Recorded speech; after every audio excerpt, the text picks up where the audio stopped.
Your sister's moving in. Don't make a fuss. My parents announced casually over family dinner, as if it were already set in stone. They never asked, never discussed it with me, just decided that my home, my space, and my privacy were theirs to give away. In that moment, I realized this wasn't a request or even a conversation, it was a command, and I was expected to simply accept it without question. Mackenzie here, 29, and let me tell you, there's nothing quite like the earth-shattering moment when your family, the people who are supposed to have your back, decide to casually dismantle your entire life over dessert. Imagine fighting tooth and nail for years to build your own sanctuary, only for them to pack a truck and show up, thinking they own your front door. The look on their faces when a complete stranger answered. Absolutely priceless. You know, my Seattle apartment isn't just a place with creaky hardwood floors and questionable pipes. It's my victory trophy, etched with years of struggle, ramen dinners, and couch surfing at my best friend Grace's place. For 3 years, it's been this sacred space, a shield against my controlling parents and my sister, Brooke, who, bless her heart, acts like the world owes her everything. Then came that family dinner 3 weeks ago, where Mom and Dad dropped the bomb. Your sister's moving in, they said. Not a question. Not a discussion. Just a flat-out command. They didn't ask for my input, didn't consider my life. They just packed a truck and showed up, ready to move Brooke right into my home. But when that door opened, it wasn't me standing there. Oh no. It was a stranger. Let me rewind a bit and paint a clearer picture of my life. I've poured 5 years into Horizon Creative, finally landing that senior graphic designer position last spring. The promotion came with a decent raise, not enough to snag anything flashy in Seattle's wild housing market, but enough to comfortably cover rent on my 1-bedroom plus office apartment in Capitol Hill. Yeah, the floors creak, and the pipes occasionally sound like a dying cat, but that bay window in the living room? Instantly sold me. I've painstakingly transformed this place, slowly upgrading with second-hand furniture, somehow keeping plants alive, and covering the walls with my own designs and art from local creators I genuinely admire. This apartment, it's more than just a place to sleep. It's a monument to my independence. For so long, I was living paycheck to paycheck, sometimes with Craigslist roommates, other times practically living on Grace's couch when things got really tight. Ramen was a nightly staple for longer than I care to admit. The graphic design world? Brutal. Breaking in meant taking low-paying gigs, dealing with clients who thought exposure was currency. So every single rent check I write now, it feels like a big, fat middle finger to everyone who ever said my artsy career would never amount to anything. My social circle is small, but it's solid. Grace, my ride or die since college, is an elementary school teacher. She's got this boundless energy and absolutely zero filter. We have our weekly wine nights where we dissect everything, from dating disasters to the latest workplace drama. My coworker Justin often joins us, along with his boyfriend Ethan. These are my people. They've seen me at my absolute worst and still choose to hang out. They know the real me. Then there's my family. Specifically my sister Brooke. She's 32, but honestly she acts like she's still in college. Growing up, she was the undisputed favorite. My dance recitals? Often missed because Brooke had a cold or needed help with homework. My 10th birthday party was cancelled because Brooke, then 13, got detention and Mom and Dad were too stressed to handle a house full of kids. Meanwhile, Brooke's 13th birthday? Professional DJ and catering. It was a pattern that just never stopped, even into adulthood. Brooke has never held a job longer than 8 months. Her resume reads like a guided tour of the city's retail and restaurant scene. She's always quitting because a manager had it out for her, or the environment was toxic. Yet somehow, she always has the latest iPhone and designer clothes. Her relationship history? A similar pattern. Her latest boyfriend, Troy, lasted almost a year, which was, like, a record for Brooke. He seemed like a decent guy from the few times I met him, with a stable job in construction management. So, I wasn't exactly shocked when she called me, crying, saying they'd broken up. According to her, he was controlling, because he suggested they create a budget together. The real, festering issue, though? Our parents enable all of this. When Brooke needs money for rent, which is often, they just transfer it, no questions asked. When she gets fired, it's always the employer's fault. My parents, Richard and Karen, raised us in a comfortable suburban home about an hour outside the city. Dad works in insurance, and Mom is a part-time school administrator. They're not exactly wealthy, but they're stable, which they achieved through careful financial planning. Ironically enough, their parenting style? Traditional, with a heavy dose of manipulation. Family loyalty is paramount, and disagreement is seen as utter disrespect. Mom? She specializes in guilt trips that would impress a travel agent. We just want what's best for you. Actually means, we know better than you do. Dad prefers the direct approach, stating his opinion as fact and expecting immediate compliance. Challenging him usually results in him shutting down the conversation entirely, game over. Which brings me to that fateful family dinner 3 weeks ago. I tried to have dinner with my parents twice a month.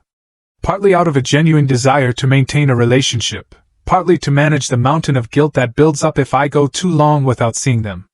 This particular Sunday, Mom had made pot roast. My favorite. That should have been my first clue that something was up. The meal itself went smoothly enough, with the usual inquiries about my job and those not-so-so questions about my dating life. Then came dessert, homemade apple pie with vanilla ice cream. As Mom served it, Dad cleared his throat in that way that always signals a major announcement. Mackenzie, he began, his tone immediately putting me on edge. We need to discuss something important. What's up? I asked, trying to sound casual while my mind raced, calculating when I'd last called or visited, wondering if I'd forgotten some family obligation. It's about your sister. Mom interjected, placing a hand on Dad's arm. She's going through a rough patch. Troy broke up with her. Dad continued, his voice carrying a note of annoyance that suggested he thought Troy was the one making a mistake. Kicked her out of their apartment. Oh, I said, not surprised, just genuinely sad for her. That's tough. Is she staying with you guys for now? The look they exchanged made my stomach drop into my shoes. Well, that's what we wanted to talk about, Mom said, her voice taking on that sickeningly sugary quality that meant I was absolutely not going to like what came next. Your sister's moving in with you. I nearly choked on my pie. What? My sister's moving in? Don't make a fuss, Dad said firmly, his eyes narrowed. She needs a place to stay, and you have that extra room you use as an office. It makes perfect sense. It didn't make any sense at all. They hadn't asked? They were telling me, as if my apartment, which I paid for with my own hard-earned money, was somehow community property. Did Brooke ask about this? I managed, trying to keep my voice steady, keep the tremor out of it. She's embarrassed, Mom explained, her eyes darting away. You know how proud she is. But she needs family right now. I can't just, it's already decided, Dad interrupted, cutting me off cold. The truck is packed. She'll move in this Saturday. And just like that, in the space of a 5-minute conversation over apple pie, my sanctuary was being invaded. My boundaries trampled. My opinion deemed utterly irrelevant. My fork clattered against the dessert plate as I set it down. Appetite gone. Wait a second, I said, my voice rising. You can't just decide this without talking to me first. Dad's eyebrows rose in that familiar way that had intimidated me since childhood. We're talking now. No, I countered, feeling heat rush to my face. You're telling me, after you've already made the decision. My apartment is tiny. It's a 1-bedroom with a small office, not a 2-bedroom. You have that little office space, Mom pointed out, as if I might have forgotten my own floor plan. Brooke doesn't need much room. She can make it work. That's my workspace, I explained, trying desperately to keep frustration from seeping into my voice. I work from home 2 days a week. All my supplies are there. My drawing tablet. My reference books. You can move that stuff into your bedroom. Dad dismissed, with a lazy wave of his hand. Plenty of people work from their bedrooms. I took a deep breath, trying another angle. Having another person will increase all my expenses. Utilities. Internet. Groceries. I just got this promotion, but Seattle isn't cheap. Brooke will contribute, Mom assured me, though her lack of eye contact told me even she didn't believe this for a second. Once she gets back on her feet. And when will that be? I pressed, leaning forward. How long is this arrangement supposed to last? Another exchange of glances between my parents. Well, we can't put an exact timeline on it, Mom hedged. Until she's stable again. Which could be weeks, months, years? The last word came out sharper than I intended. That's what family does, Mackenzie, Mom said, her voice taking on that martyr tone I knew so well. We help each other without counting the costs or watching the clock. I would think you'd want to be there for your sister during this difficult time. Dad leaned forward, elbows on the table. This isn't a negotiation. Brooke needs help, and you're in a position to provide it. End of discussion. As if summoned by her name, the front door opened, and Brooke walked in. Her eyes were red-rimmed, but her makeup was flawless, as always. She glanced at the table, immediately reading the suffocating tension. You told her? She asked quietly, hovering in the doorway like a Victorian heroine about to faint. We're discussing it, Mom said, reaching out a hand to draw Brooke to the table. Brooke sat down, immediately reaching for her water glass. I know this is a lot to ask, she said, her voice trembling slightly. I wouldn't if I had any other option. What happened with Troy exactly? I asked, trying to understand the situation better, trying to find a reason, any reason, to soften my stance. Brooke's eyes welled with tears. He's been so controlling about money lately, checking all the credit card statements, questioning every purchase. Then he found out about the Nordstrom card and just exploded. Said I had a shopping addiction. She sniffled delicately. Can you believe that? Just because I like nice things? I could believe it, actually. This wasn't the first time Brooke's spending had caused problems. Last Christmas, she'd asked to borrow my credit card for one small gift, and maxed it out on designer boots and a handbag for herself. And your apartment?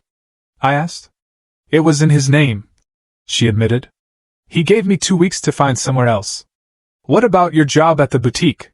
Last I'd heard, she was working at an upscale clothing store in the mall. Another tear slipped down her cheek. They let me go. Something about too many tardies, which is so unfair because the bus is always late. The full, horrifying picture was becoming clearer. This wasn't just a bad breakup. It was Brooke's life imploding on multiple fronts. Again. Honey, Mom interjected, her voice dripping with false sympathy. We've already promised Brooke she can stay with you. We would take her in ourselves, but you know your father's allergies have been acting up, and the spare bedroom is being painted. Dad's mysterious allergies always seemed to flare up when it was convenient. And the spare bedroom had been being painted for approximately 3 years. I tried staying with Heather, Brooke added, referring to a friend I'd met once or twice. But her boyfriend is there all the time and they fight constantly. And I've already helped her pay off some of her credit card debt, Dad added, as if this contribution absolved him from any further responsibility. The rest she'll handle once she's employed again. The walls were closing in. Every objection I raised was met with a counter. Every concern dismissed. The decision had been made before I even walked through their door tonight. I need to think about this, I finally said, standing up from the table. This is a big change, and I need some time. There's nothing to think about, Dad replied firmly, his voice cutting. The truck is rented. We'll be at your place Saturday morning at 9 a.m. I said my goodbyes shortly after, declining offers of leftover pie and additional guilt. The drive home was a blur of frustration and simmering betrayal. My phone buzzed repeatedly with texts from Brooke. Can't wait to be roomies again, just like when we were kids. Do you think my queen bed will fit in the office? Should I bring my Vitamix or do you have a good blender? Each message, innocently enthusiastic, only ratcheted up my anxiety. Memories of sharing a room with Brooke as teenagers flooded back, my journals read, clothes borrowed, without asking and return stained, friends monopolized. Now, it would be my professional equipment at risk, my carefully cultivated peace shattered. Instead of going straight home, I pulled into the parking lot of Analog Coffee, a local spot I frequented. I needed to clear my head, needed a moment of peace before returning to the apartment that would soon be invaded. The familiar scent of espresso and the low hum of conversation helped ground me as I ordered a latte. Mackenzie, is that you? I turned to see Grace sitting by the window, grading papers. The universe, it seemed, was throwing me a lifeline. Hey, I said, sliding into the chair across from her. Mind if I join you? Please do, she said, pushing the stack aside. These essays on my summer vacation are melting my brain. You look like someone killed your cat. What's going on? And so, I told her everything. The words tumbled out in a rush of frustration and panic, a raw, unfiltered stream of my deepest fears. Grace listened, her expression shifting from surprise to outright outrage on my behalf. They can't just decide this for you, she exclaimed when I finished. It's your apartment, your name on the lease. You know my parents, I sighed, stirring my latte absently. Once they've made up their minds, then unmake it for them, Grace said firmly, her eyes blazing. Tell them no. I've tried saying no to my family. It never works, I confessed, the old, familiar exhaustion creeping in. Either they wear me down, or I give in to avoid the conflict. And now they've already promised Brooke. Grace was quiet for a moment, tapping her pen against her mug. Then, her eyes lit up in that way that usually preceded either a brilliant idea or a truly terrible one. What if, she said slowly, her voice dropping, the office wasn't available? What do you mean? I blinked at her. I can't remodel in 5 days. No, but what if someone else was already using it? She leaned forward, a mischievous glint in her eyes. My cousin Tyler just moved to Seattle for a job at Amazon. He's staying in an Airbnb while apartment hunting. What if he became your temporary roommate? I blinked at her again. You want me to move a stranger into my apartment to prevent my sister from moving in? Not a total stranger. He's my cousin. I've known him his whole life. She protested, already pulling out her phone. She showed me a photo of a guy about our age with dark hair and glasses. He's quiet, clean, works long hours, and is desperate for a more affordable place to stay while he looks for something permanent. It was a crazy idea. Completely inappropriate. Potentially disastrous. Tell me more, I said. Grace's coffee shop suggestions snowballed faster than I could have imagined. By the next evening, I was sitting across from Tyler at a Thai restaurant near my apartment, conducting what felt like the world's most rushed roommate interview. I really appreciate you considering this, Tyler said, pushing his glasses up slightly. The Airbnb prices here are insane, and everything happened so fast with the job offer that I didn't have time to secure housing first. Tyler was tall and lanky, with a quiet voice that matched Grace's description of him. He worked as a software developer and had just started at Amazon after relocating from Chicago. Unlike the image of the typical tech bro, he seemed thoughtful and a bit reserved. Grace speaks very highly of you, I said, picking at my pad thai. But I should be upfront, this would be a temporary arrangement. The office is small, and while there's a futon that folds out to a full bed, it's not exactly spacious. That's more than fine, he assured me. I'm planning to find my own place within a couple of months anyway. I just need time to get to know the neighborhoods and save up for the ridiculous deposits around here. We discussed practical matters, rent. He offered more than I expected, utilities, kitchen privileges, bathroom scheduling. The more we talked, the more reasonable the idea seemed.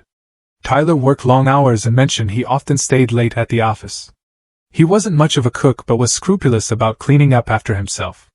He didn't party, had no pets, and his main hobby was reading science fiction novels.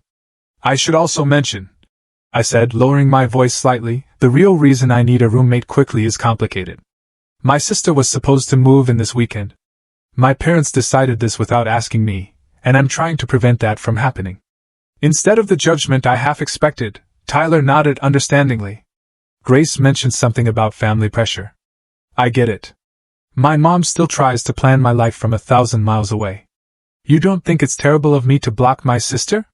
I asked, searching his face. He considered this before answering. I think it's your apartment, and your life. Sometimes family doesn't understand boundaries. By the end of dinner, I had a new temporary roommate. Tyler came by the next evening to see the apartment, and by Wednesday, just 3 days after that fateful family dinner, he had moved in. His essentials, clothes, laptop, books, and not much else. The office transformation happened quickly. I consolidated my work materials, moving my drawing tablet and most important supplies to a corner of my bedroom.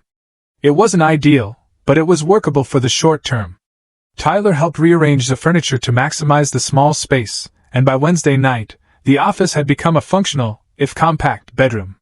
Meanwhile, my phone continued to buzz with messages from my parents and Brooke. I responded vaguely, either confirming nor denying Saturday's moving plans. Dad called twice, but I let it go to voicemail, texting later that I was in meetings. I knew I was only delaying the inevitable confrontation, but each passing day gave Tyler more claim to the space. You'll have to tell them eventually, Grace pointed out during our Thursday wine night, which we'd relocated to her apartment to give Tyler some space. I know, I sighed, refilling our glasses. I'm planning to call them tomorrow night. I just needed to get everything settled first. How's it going with Tyler? Any red flags? I shook my head. Honestly, he's the perfect roommate so far. He makes virtually no noise, cleans up after himself, and even brought home a French press coffee maker for the kitchen as a thank you gift. Told you he was a good egg, Grace said, looking smug. The quiet ones often are. It's weird though, I admitted. I've spent 3 years creating this perfect solo space, and now, in the span of a week, I've got a roommate. Even if it's to prevent a worse roommate situation. Sometimes the devil you choose is better than the devil thrust upon you, Grace said with mock wisdom. Or in this case, the angel you choose versus the demon sister. Brooke's not a demon, I said automatically, the lifetime habit of defending my sister kicking in despite everything. She's just a lot of trouble, Grace muttered into her wine glass. Back at my apartment that night, I found Tyler reading on the couch, a cup of tea on the coffee table. He started to get up when I entered. Don't move on my account, I said. There's plenty of room. He settled back down as I kicked off my shoes. How was wine night? Therapeutic, I answered, flopping into the armchair. Grace sends her love, by the way. She texted earlier to make sure I wasn't secretly an axe murderer, he said with a small smile. Apparently she's having second thoughts about setting you up with a relative stranger. Are you an axe murderer? I mean, not currently, he replied. Too much effort. I prefer my job's slower method of soul destruction. I laughed, surprised by his dry humor. First week at Amazon that bad? Let's just say I understand why they have crying rooms. He marked his place in his book. How about you? Ready for tomorrow's family confrontation? I groaned. Not even slightly. Part of me is tempted to just not be here when they arrive. Would that help in the long run, though? No, I admitted. It would just delay the inevitable and probably make it worse. I chewed my lip thoughtfully. I should call them tonight. Give them a heads up. Want me to make myself scarce for that conversation? I considered the offer, then shook my head. No need. I'll take it in my room. But I didn't make the call that night. Or the next morning. Each time I picked up my phone, I found a reason to put it down again. I told myself I was waiting for the right moment, but in truth, I was avoiding conflict, just as I always had.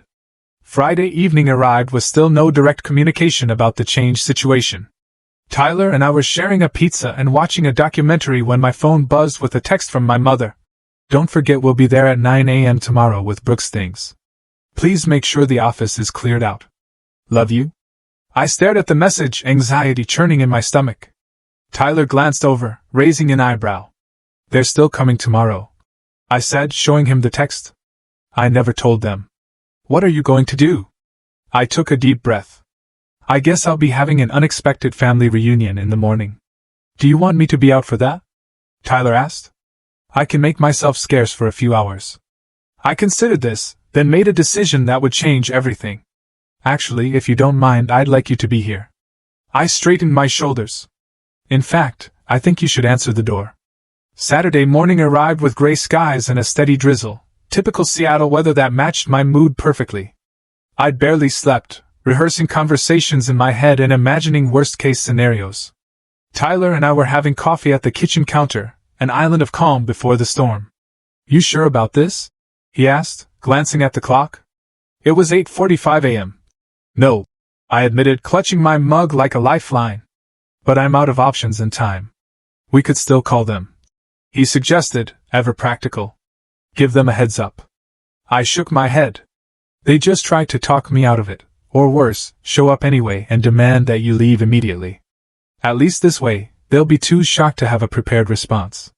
Tyler nodded, adjusting his glasses. For what it's worth, I think you're doing the right thing. Standing up for yourself isn't wrong, even if it feels uncomfortable. The doorbell rang at 8:52 a.m. Earlier than expected. My heart jumped to my throat. They're early, I whispered unnecessarily, panic rising. Through the window, I could see my parents' silver SUV double-parked in front of the building. Behind it was a small rental truck that presumably contained Brooke's possessions. Tyler set down his coffee. I can still stay in the room if you'd rather handle this yourself. For a brief moment, I was tempted to take the offer, to fall back into old patterns and handle the conflict alone. But something had shifted in me over the past week. Perhaps it was the realization that I'd found the courage to take control of my space in a different way, or maybe it was the simple fact of having an ally present. "No," I said firmly, my voice surprising even myself. "Answer the door." Tyler nodded and walked calmly to the entrance while I positioned myself just out of immediate sight in the kitchen. The doorbell rang again, more insistently this time, followed by a sharp knock. I heard the door open and held my breath. "Can I help you?" Tyler's voice was polite but confused, exactly as we'd discussed. There was a moment of complete silence. "I think we have the wrong apartment," my father's voice finally said, uncertainty clear in his tone. "We're looking for Mackenzie Wilson." "This is Mackenzie's apartment," Tyler confirmed. "I'm Tyler, her roommate." Another beat of silence, followed by my mother's voice. "Roommate? There must be some mistake. We're her parents. This is her sister, Brooke." I could picture the scene perfectly, my father's face reddening, my mother's bewildered expression, Brooke's mouth hanging open in shock. It was time to make my appearance. I stepped around the corner and into view. "Hi, Mom. Dad. Brooke. You're early." My father's eyes darted between Tyler and me, confusion morphing rapidly into cold anger. "What's going on here? Who is this man?" Before I could answer, my mother pushed past Tyler into the apartment, her gaze immediately falling on his belongings, the stack of books on the coffee table, the laptop on the desk in the corner, the jacket hanging by the door. "Mackenzie Jane Wilson," she said, using my full name as if I were still a child. "What have you done?" Brooke remained in the hallway, her expression shifting from shock to hurt to anger in rapid succession. "You got a roommate to keep me out?" Her voice rose on the last word, causing the door to apartment 4B to crack open as my neighbor, Mrs. Garcia, peeked out curiously. "Can we please take this inside?" I said, mortified at the public spectacle. "Mrs. Garcia, sorry for the noise." "No problem, dear," she replied, clearly not meaning it and in no hurry to close her door. My father stepped into the apartment, his posture rigid. "Young man," he addressed Tyler directly, his voice tight.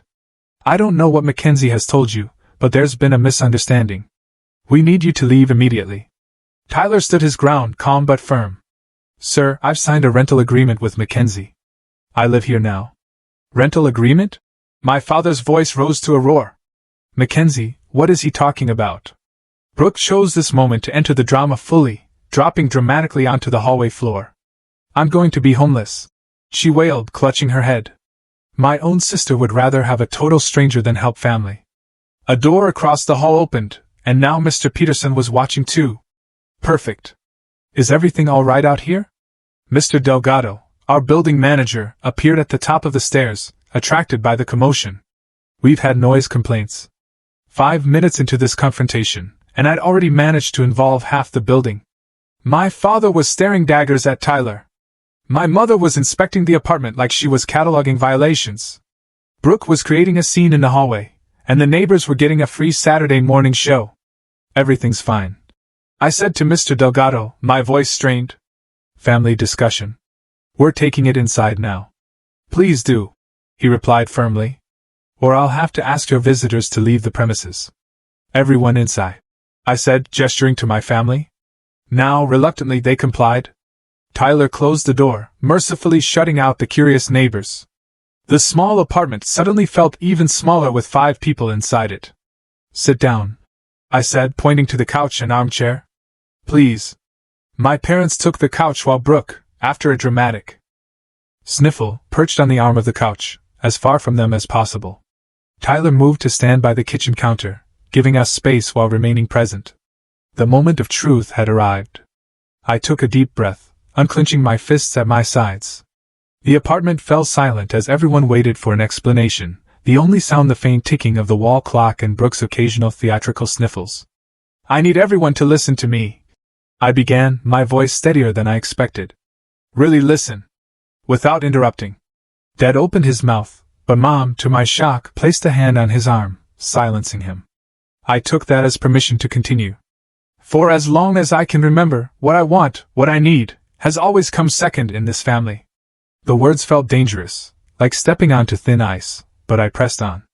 "When we were kids, Brooke's dance recitals were family events, with flowers and dinner celebrations. Mine were attended if it was convenient. My 10th birthday was cancelled because Brooke got detention, but her 13th had professional catering and a DJ. That's not fair. Mom started, but I held up my hand. Please let me finish. She pressed her lips together, clearly unhappy, but complying. This pattern never stopped. In college, when I needed help with tuition, I was told to take out loans because you were helping Brooke with her maxed-out credit cards. When I graduated and was living on ramen to make rent, you were paying Brooke's security deposit on her third apartment in 2 years. I turned to look directly at my sister, whose eyes were wide. Brooke, I love you. You're my sister. But this isn't about not wanting to help you. This is about the fact that once again, Mom and Dad decided what would happen with my life, in my home, without even asking me. Brooke's expression was hard to read, part hurt, part defiance, but also something else, something that looked almost like understanding. I have worked incredibly hard for this apartment. I continued, my voice gaining strength. I saved for months for the security deposit. I painted it myself. I bought furniture piece by piece when I could afford it. This is the first place that has ever been truly mine, and I have the right to decide who lives here. I gestured toward Tyler, who was standing quietly by the counter. This is Tyler. He's Grace's cousin and my new roommate. He moved in 3 days ago. You did this deliberately, Dad said, his voice low with simmering anger. To shut out your sister. Yes, I admitted, refusing to sugarcoat it. I did. Because for once, I decided to prioritize what I needed instead of what everyone else wanted from me. So you'd rather have a stranger in your home than your own sister? Mom asked, her voice thick with disappointment, a familiar weapon. He's not a... I began, but Tyler stepped forward slightly. If I may, he said politely. I understand this is a family matter, and I'm an outsider here. But Mackenzie and I have a legal roommate agreement. I've paid rent and moved my belongings in. I'm happy to give you privacy to discuss this further, but I wanted to make the situation clear. Dad turned his glare on Tyler. And who exactly are you?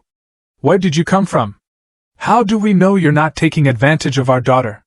Dad! I exclaimed, mortified. It's a fair question, Tyler replied calmly. I'm Tyler Ramirez. I recently moved to Seattle from Chicago for a software development position at Amazon. I'm Grace's cousin. You can call her to verify that. I needed temporary housing while I searched for an apartment, and Mackenzie needed a roommate. It was mutually beneficial. Mutually beneficial, Dad repeated sarcastically.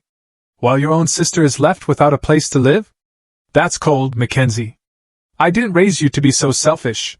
The word selfish hit me like a slap. How many times had I heard that when I tried to set even the smallest boundary? When I couldn't babysit Brooke's goldfish because I had a final exam? When I couldn't lend Mom my car because I needed it for work? When I couldn't co-sign Brooke's lease because my own credit was still recovering from student loans? It's not selfish to have boundaries, I said quietly, my voice firm despite the tremor in my hands. It's not selfish to expect to be asked rather than told. It's not selfish to want some control over my own living space.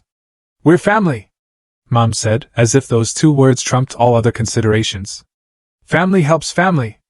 I would have helped, I replied, looking them both in the eye. If you had asked?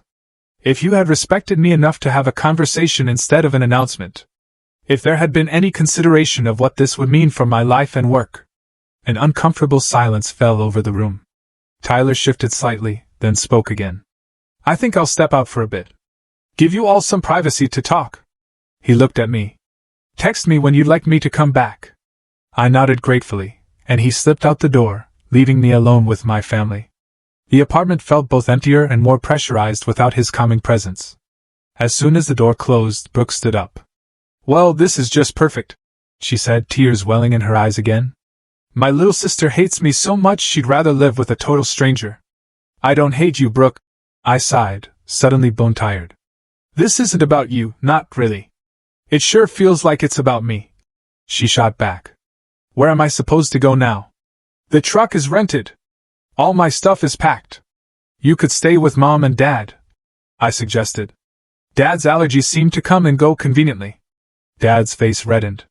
Now wait just a minute. No, she's right, Brooke interrupted, surprising all of us.